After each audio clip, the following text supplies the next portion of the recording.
안녕하세요 여러분. 오늘 소개해드릴 책은 국제 정세와 미국의 전략을 심층적으로 분석한 김동현 작가의 우리는 미국을 모른다입니다. 이 책은 미국이 외교안보 정책을 어떻게 변화시키고 있는지, 그리고 그 변화가 한국을 포함한 동북아시아에 어떤 영향을 미치는지를 다루고 있는데요. 미국을 단순히 우방국이라고만 생각하는 것이 아니라 그들의 전략적 계산을 이해하고 우리 입장에서 어떻게 대응해야 하는지를 고민하게 만드는 책입니다. 그럼 지금부터 주요 내용을 정리해보겠습니다. 1장 미국의 잃어버린 20년과 10년 전. 첫 번째 장에서는 미국이 세계의 경찰 역할에서 후퇴하고 있는 현실을 조명합니다. 2008년 금융위기 이후 미국의 경제적 위상이 흔들리고 중국의 부상이 가속화되면서 국제 질서가 급변하고 있는데요. 특히 중국과 러시아의 도전으로 인해 미국이 군사외교 정책을 어떻게 조정하고 있는지 분석합니다. 미국이 자국의 이익을 중심으로 동맹국들에게 더 많은 부담을 요구하는 배경도 설명됩니다. 2장 동북아 핵 2.5 시대 가중되는 미국의 부담. 두 번째 장에서는 동북아시아에서의 핵 위협이 미국에 어떤 부담을 주고 있는지를 다룹니다. 특히 북한의 핵 개발과 이에 대한 미국의 대응 전략이 중심 내용인데요. 현재 북한의 핵 능력이 점점 고도화되면서 미국이 한반도에서 나토식 핵 공유 모델을 적용할 가능성을 검토하고 있다는 점도 언급됩니다. 그러나 한국의 독자적인 핵무장 가능성은 미국이 반대하는 입장입니다. 결국 미국은 핵 확산을 막으면서도 동맹국을 안심시키는 절충점을 찾는 중이며, 우리는 이런 미국의 전략적 고민을 이해하고 우리의 최선의 선택을 고민해야 한다는 점을 강조합니다. 3장 극초음속 미사일 시대 한일 관계의 함의. 세 번째 장에서는 극초음속 미사일 하이퍼소닉의 등장이 동북아 정세에 미치는 영향을 다룹니다.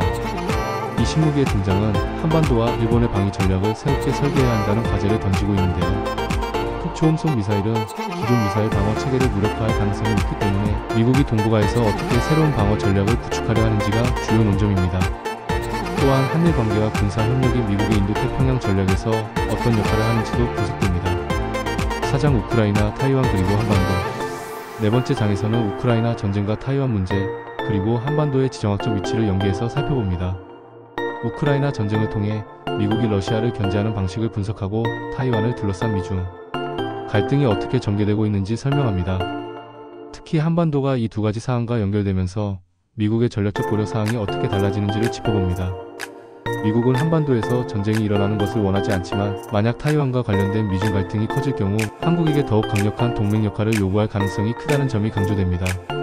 결국 우리는 미국의 전략적 의도를 제대로 이해하고 한반도의 안보를 지키면서도 자율적인 외교 정책을 펼쳐야 한다는 중요한 시사점을 얻게 됩니다. 5장 미중 패권 경쟁과 대한민국의 선택. 마지막 장에서는 미국과 중국의 패권 경쟁 속에서 한국이 어떤 선택을 해야 하는지를 다룹니다. 현재 미국은 중국을 견제하기 위해 한국을 포함한 인도태평양 동맹국들과 협력을 강화하고 있습니다. 그러나 중국은 한국의 최대 교역국이자 경제적으로 긴밀한 관계를 유지하고 있는 국가입니다. 즉 미국과 중국 사이에서 균형을 잡는 것이 한국에게는 가장 큰 외교적 과제가 되고 있는 상황이죠. 우리는 미국을 너무 잘 안다고 생각하지만 정작 그들의 전략적 의도를 놓치는 경우가 많다. 이 책이 강조하는 핵심 메시지는 바로 미국과의 동맹을 맹목적으로 따르는 것이 아니라 그들의 전략을 분석하고 우리의 국익을 최우선으로 고려해야 한다는 점입니다. 이 책을 통해 우리는 미국의 외교안보 전략이 어떻게 변화하고 있는지를 깊이 이해할 수 있습니다. 첫째, 미국은 더 이상 세계의 경찰이 아니다. 미국은 과거처럼 무조건적으로 동맹국을 지원하지 않으며 동맹국들에게 더 많은 부담을 요구하는 방향으로 가고 있습니다. 둘째, 미중 경쟁 속에서 우리의 선택이 중요하다. 우리는 미국의 입장을 이해하면서도 우리의 국익을 최우선으로 하는 외교 전략을 수립해야 합니다. 셋째, 한반도는 국제 정세의 핵심 지역이다. 우크라이나 전쟁, 타이완 문제 등은 모두 한반도와 밀접한 연관이 있습니다.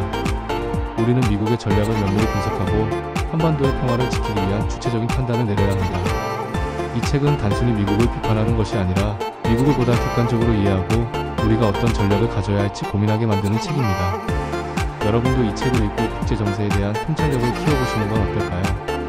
오늘 영상이 도움이 되셨다면 좋아요와 구독 부탁드리고 댓글로 여러분의 생각도 공유해주세요. 그럼 다음 영상에서 뵙겠습니다. 감사합니다.